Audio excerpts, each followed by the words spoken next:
Thanks, Stacy. Well, I'm going to start because we have a lot to cover in 30 minutes. So first, a welcome and good morning. Thank you so much for taking the time to be with us today.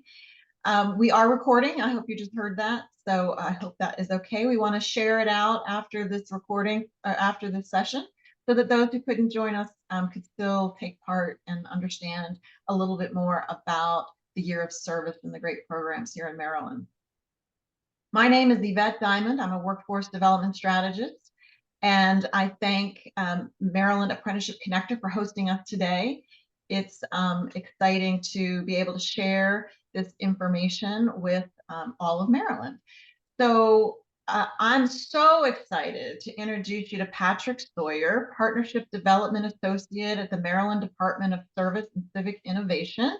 That is always a mouthful for me, but I am excited to have you here and to have met you several times now, because what is so amazing is that Maryland has these great programs, and I love to share them when I find a gold nugget. So I have been talking about your program, but now the deadline is fast approaching for employers to sign up as hosts, and for the students or employees to sign up to take advantage of these opportunities.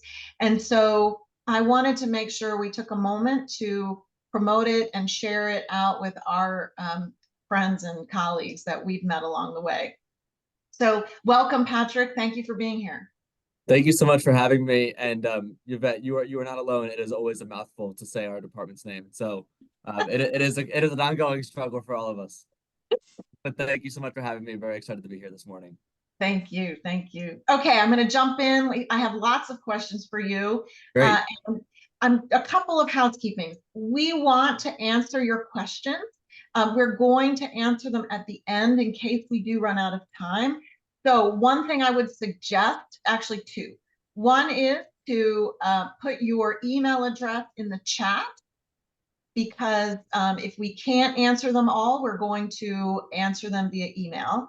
And two, if you have a question, feel free to put it in the chat, and that way, if we don't have time, we can circle back. We're going to cover a lot about the year of service, and then I'm going to share an idea I have around how to braid the year of service with other funding that might be available for apprenticeships, and specifically for school to apprenticeship for our high school students who start in apprenticeships in high school and move on to adult apprenticeships. But I think the concepts are enlightening and can help us get creative about how to use multiple sources of funding. So again, welcome everybody.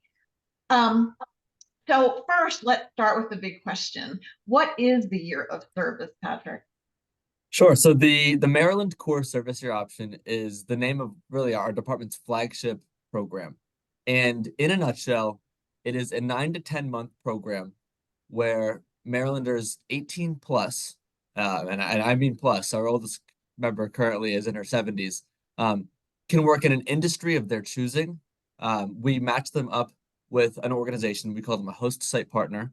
It could be a for-profit, a nonprofit, a state agency, local government, doesn't really matter.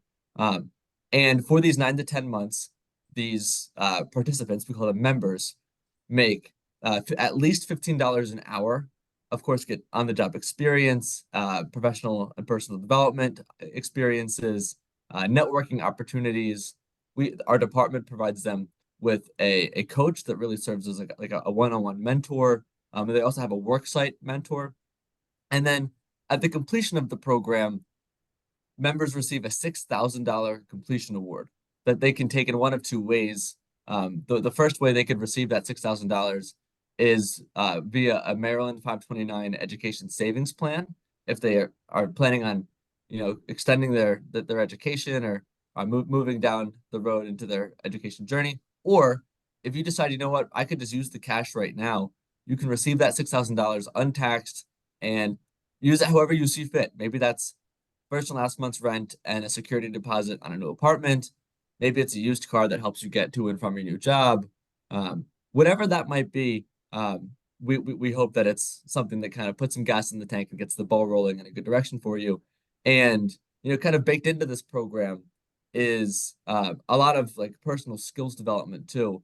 And that includes on-the-job skills, but it also includes life skills. And so this comes into play during many of our professional development sessions where we teach skills like financial literacy, money management, making sure that our members not only have bank accounts, but that they know how to make smart investments and they know that they should deposit their checks into that bank account rather than at the casino or the corner store.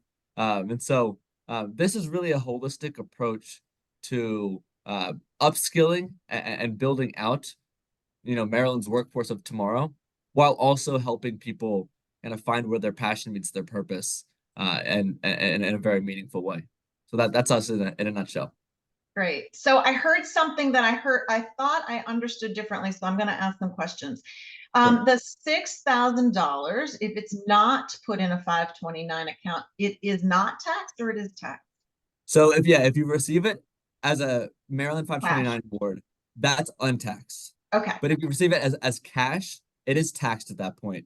So it's probably Okay, going to great. be closer to $5,000 in your pocket, but still a large lump sum. Okay. And then to clarify for everyone, that Yes. $15 an hour Mhm. that is paid to the employee for the 9 to 10 months and that $6,000 stipend is paid for by who? So it's a good question. And really the answer is it depends. To be more specific, if you are an organization with 49 or fewer full-time employees, we as a department are able to issue a grant that covers the full $15 an hour and the $6,000 completion award for each member that you host. Okay, so let me just stop you there. So Please. again, let me reiterate that because this is a really cool thing.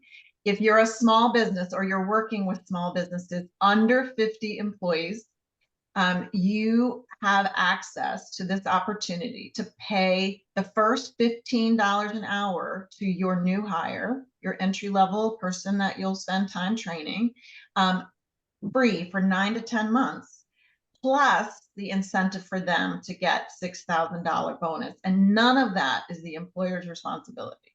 Correct. And in fact, the only financial responsibility on a small employer is the cost of fringe benefits, primarily healthcare. That's the largest one for us. It's an equity thing for our members.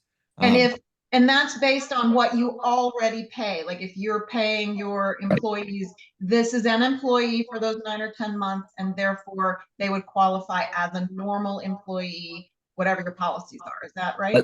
That's exactly right. Yes.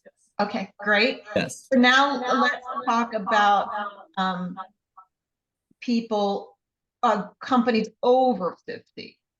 Sure. So if you are an organization that's over 50 full-time, or I should say 50 or more full-time employees, there is a mandatory contribution, kind of some built-in skin in the game. And this is written into our legislation. What this contribution looks like, it's a $12,500 fee per member. But when I say fee, I think a lot of people like visualize like you're writing a check of $12,500 and handing it over to us. That's not the case. It's not $12,500 like out of your pocket that you're giving to us. Rather, it really works itself out as a deduction in the grant that you'd receive. And so then to put this all in context, to paint the bigger picture, if you're a small organization receiving one member, the ballpark number on the grant that you'd receive is about $30,000 for the whole year. Um, for a large organization, that same member, you'd receive a grant in the amount of about 17,500. And so it's just a smaller grant. You're contributing more to some of the direct costs of hosting that member salary, specifically. But even still, we are able to cover more than half of what it would cost to host that member for the 9 to 10 months. Awesome. Such a benefit. So what is the difference? I just want to clarify this for everyone, the difference between a year of service and the Maryland Corps. Sure, yeah. So we have two streams of service in the one program. So the program title is kind of long. It's the Maryland Corps Service Year Option. Within that, there are two pathways. The first pathway is the service year option pathway, which is specifically for folks who have finished their K-12 career in the last 3 years. And I say finished intentionally because it could be with a diploma, could be with a GED or a certificate of completion. It doesn't matter how you got there. It just matters that you did. That's all we care about. And so if you finished in the last 3 years, so generally speaking, that's an age cohort of about 18 to 22, you qualify for the service year option pathway.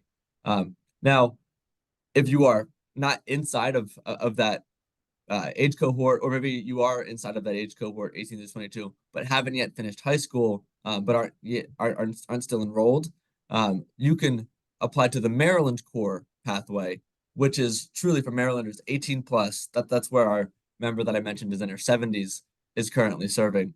And for all intents and purposes, these programs are identical. The only bright line difference is the kind of age population that these programs are serving. All of the work opportunities are the same. The pay and benefits are identical. The professional development experiences are the same. And in fact, many of our current host site partners have Maryland Core and Service Year Option members serving side by side at the same time. So for you can think of them as one and the same. It's just two different populations that we're serving. And who can be a host or employer site? I say anyone, and I mean anyone. It can be, I mean, to give you like a sense of where we are now with our current Jose partners, we have Jose partners as small as, 1 to 2 full-time employee nonprofits, and as large as large for-profits with tens of thousands of employees across the country, and everything in between. We're partnered with state agencies, we're partnered with local governments, we're partnered with small for-profits, we're partnered with large nonprofits, and everything in between. As far as industries are concerned, we have a couple of like key call-out areas that we like to focus on. But again, this list is not prescriptive, and we can go beyond and do go beyond this list. But to give you a sense of what those focus areas are, it's education, community health, public service, public safety, climate and the environment, IT, and historic trades and apprenticeships. And so that is really like our bread and butter, but we really try to make this as expansive a program as possible so that when members are applying, they see that their interests are reflected in the jobs that we're offering to them. And what types of jobs are most fitting for this program? Yeah, so I think in terms of what types of jobs are most fitting, we're looking for something that is either entry level or close to entry level. And that really comes from a place of acknowledging that our members are coming to this program with a wide variety of skills. And I mean like the widest variety. We have some folks who don't have a high school degree. We have other folks who quite literally have terminal degrees. They have a PhD or a JD. We have a former attorney that's serving in the program. We have a career accountant serving in the program. And so we have some folks coming to this program with loads of experience and qualifications, and others for whom this is their very first full-time job. And they need kind of someone to walk alongside them and teach them the skills, show them the ropes. And they're willing to put in the work. We think that the cohort of members we've assembled is a strong one and one that is motivated. Just maybe in the past have lacked opportunity. And so this is that opportunity for them. And so again, generally speaking, entry level or close to it.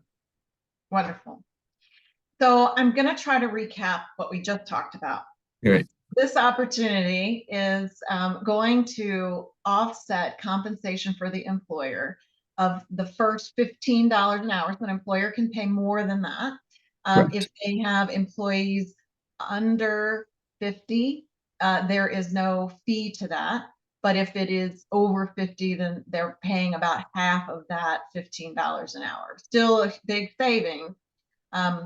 So in addition, that employee also gets a $6,000 stipend that if they would like tax-free, they invested in a 529 account. And if they want to pay taxes on it because they need the cash, then they will get it as a cash payout at the end, a completion of this time with that employer. They're welcome to stay with the employer if the employer welcomes them to do so and they want to do that. So this is a great opportunity that I see for really trying out an employee, spending the time with them, getting them acclimated, and then launching them after 10 months of free pay now you know that they are a keeper, and you have invested in their development, which is such a great opportunity. Mhm. So um, it's a 9 to 10 month program, and the responsibility for taxes and FICA and benefits, so healthcare and vacation and any other benefits that you offer to your existing employee base based on your current policies, those are the benefits and fringe that you pay to this employee, because again, they are your employee and you should treat them as such. So what's the true value to the employer if it's not obvious? Sure, yeah, I think that it's really threefold, I would say. The first, I think, is the most obvious and concrete. It's that this is a very cheap, if not almost free way to build out your organization's workforce. That's the first one. The second thing I would say is that, it's clear to us, and I think it's clear to many of you, that across industry, across organization type, we have critical deficiencies in, filling vacant roles across the state. And it's not because the workers aren't there. There's just for some reason, there's a mismatch. The workers aren't finding the work, or vice versa. And so this is a pipeline of vetted, pretty green talent that's kind of coming into the workforce ready to work, ready to learn, um, that we can connect you with. That's the second piece. And then third, when you become a host site partner in this program, you're really joining a network of other like-minded organizations who have also raised their hand to host members. And these organizations might be down the street from you, they might be across the state, they also might be in your industry specifically. They might be doing something entirely different. But we think that diversity adds a lot.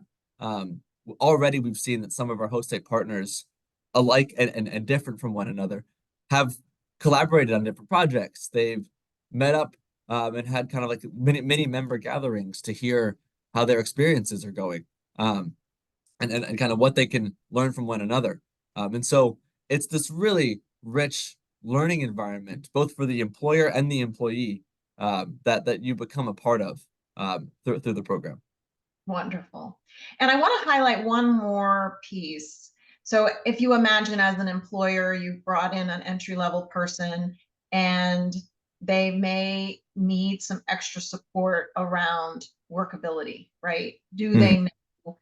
Do they have all the soft skills they need? And oftentimes when we hire, randomly, we are responsible for helping an individual find their path if we are investing in them. In this case, what I heard you say is that once a month, the employer releases that employee to attend a session, an all-day session, to build on those soft skills. So that again is a free service. You have to pay the employee for their day of work, but it's a service that you don't have to find the formal training and train an individual, because it's being done by this program. That's exactly right. Yeah. So our in-person professional developments are one of several baked in professional development components we have in this program. And so you've got, like you said, once a month we bring members off of their work site and into kind of a communal space with all of the other members, either regionally or as an entire statewide cohort. We do that quarterly. Um, and on these days, it's an opportunity first and foremost for members to interact with one another, hear about each other's experiences, network, and kind of build out their understanding of the workplace. And also at the same time, it's a chance for us to deliver some very meaningful, structured, kind of scaffolded programming that the members get throughout the year. And so that includes the financial literacy and money management piece that I referred to earlier, but it's also things, soft skills like, bridging and bonding and navigating across difference. It's things like, when do I kind of sit with a problem and figure it out myself, and when do I go to a supervisor?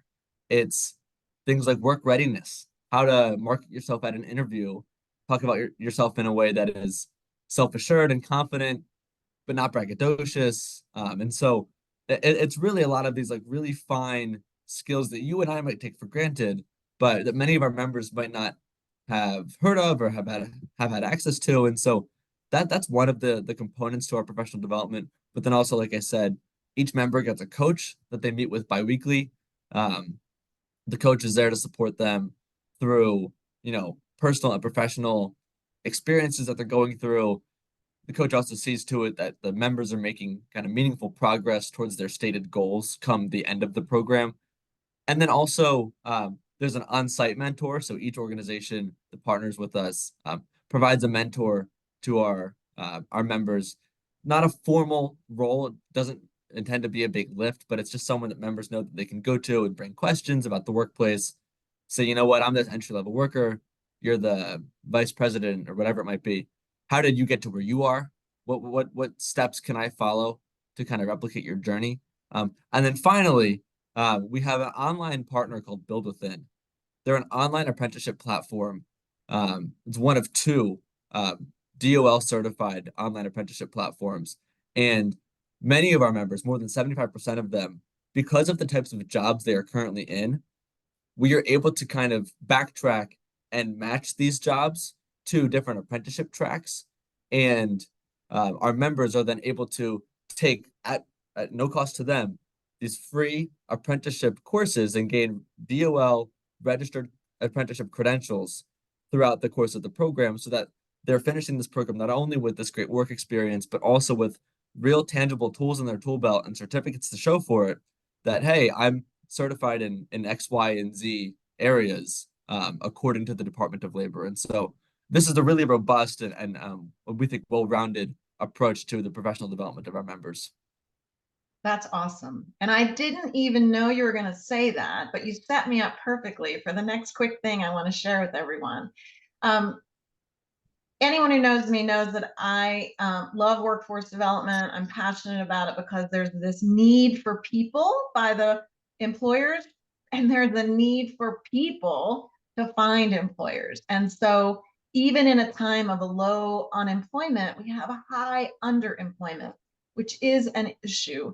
And yet they should be able to solve one another. So one of the challenges is, how do you fund the ongoing related instruction? And I think one of the solutions is getting creative about braiding various funding sources so that you can maximize these opportunities. So I'm going to show you a quick diagram. And again, if you throw your email in the chat, I can email this out to you. And you're also welcome to go to macworkforce.org/employer. And you can fill out, there's a contact form at the bottom, and I will follow up with you afterwards. So either way. There, Stacy, thank you so much. You just put the web address in the chat. Okay, I'm going to share my screen real quick and walk you through this idea.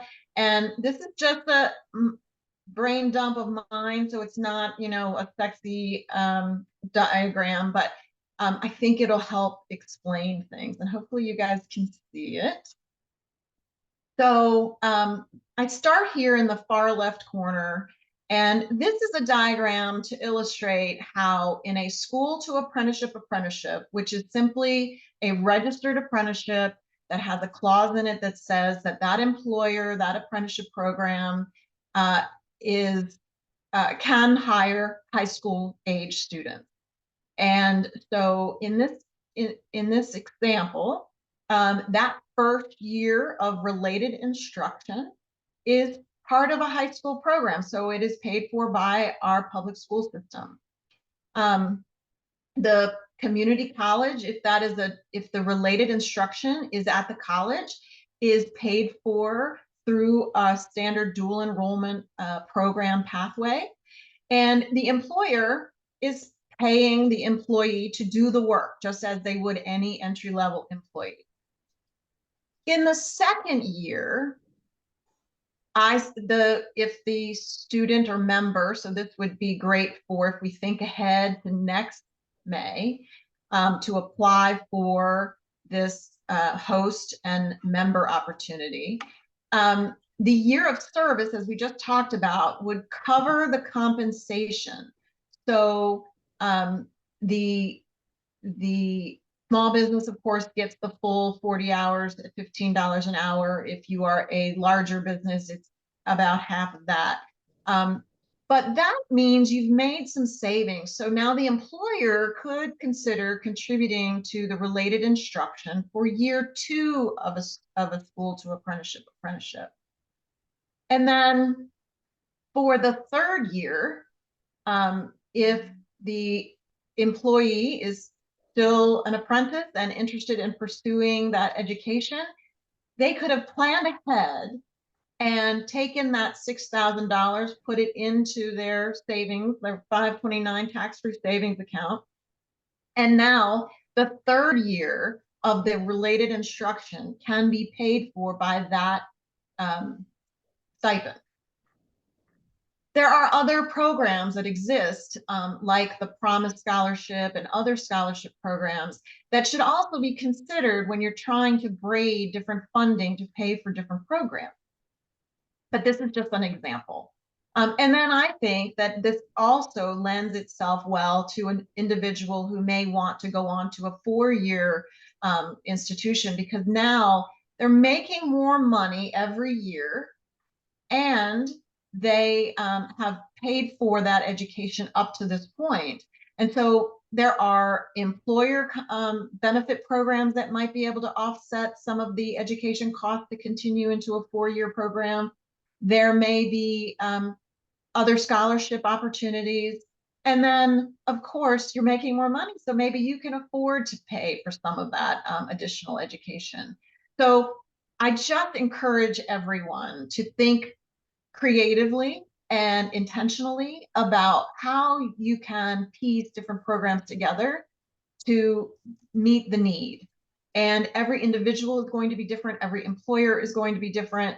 But for those on this call who are supporting the employers and the community members, try to get creative about how you present the information to them and what might be available to them.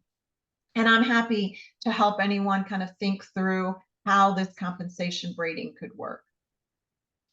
I'm going to stop sharing. We have 2 minutes, but hopefully we can answer some quick questions. Stacy, do we have any questions in the chat?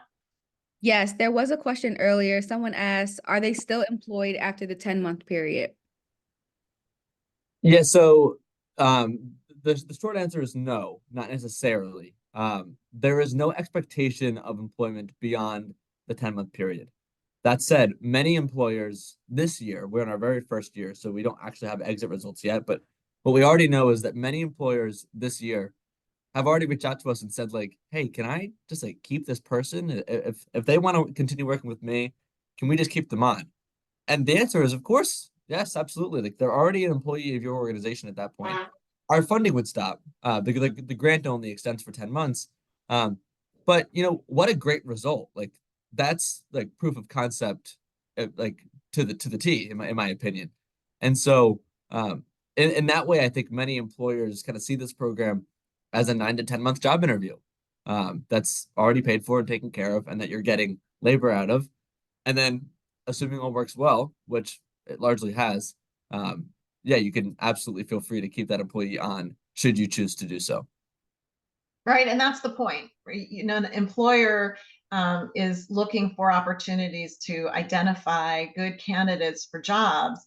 And here is, to your point, a 9 or 10 month interview process. How brilliant. Exactly. Any other questions, Stacy? Yes, a couple questions just came through. So someone said, who finds employers? How do we know who they are? And how do we match the student to employers? So we as a department do all the recruiting. We recruit the employers and the members. And then once that recruitment happens, folks apply into our respective portals. We begin a matchmaking process where, long story short, we start kind of filtering based on geography, and then we introduce you to different candidates. You, of course, get a chance to interview them. We're never just going to give you someone and say, kind of just good luck, hope it works out.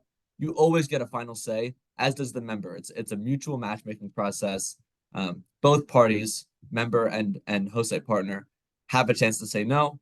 And if either party says no, we move on immediately. But you'll get a chance to interview the candidates, but we'll make all those introductions. That's one of the benefits is free recruiting, right? Exactly. And Yes. for those organizations who are supporting the employers or the community members, I would encourage you to follow the process along, not just send them to a portal and ask them to apply, but actually support those individuals and those employers to complete whatever information is necessary and make sure that they're understanding the program. And, you know, we're all in this together trying to help connect these dots. So I think all the support we can offer, the better. I would also, I think I understood this, Patrick, that if we've identified an individual who would be good for this and we'd like to hire them, we can indicate that on our host application, and you'll help to see if possible to match them. Exactly. That's right. Yeah. So on the hosted partner application, you can write in the name of a member that you know is applying, who's kind of like a known entity to you, whether as a volunteer or pre-apprenticeship track, whatever it might be. And they still have to apply as a member and be admitted into the program. But so long as both of those things happen, once they're in and you're in, we automatically know, okay, this organization specifically said that they want this person, and we can make that match a lot faster. And so it's kind of a built-in way for you to refer somebody to the program. Any other questions that we could answer quick, Stacy? So that's all for questions. I'm going to go ahead and put the link to the website again. If you guys just fill out the inquiry form at the end, I'll have Yvette and Patrick follow up with you guys. Great. And real quick, I'm also going to put in our website in the chat. Great. It's serve.maryland.gov, where you can find all of the information I gave to you today, as well as our applications. And so just want to thank you all again for coming to this, and for Yvette and Stacy for hosting this. Really, really appreciate the time this morning. Yes, thank you. And also, if we have your email address, we're going to send out, I think it's 3 brochures that I have from Patrick, so that you'll have even some written documentation. Some of us like paper still, so I'm going to send those out. Of course. Sounds great. Wonderful. Well, thanks, everybody. Good to see you. I'm glad you joined us today. I hope you learned something, and have a wonderful week. Thank you all so much. Take care. Thank you. Thank you.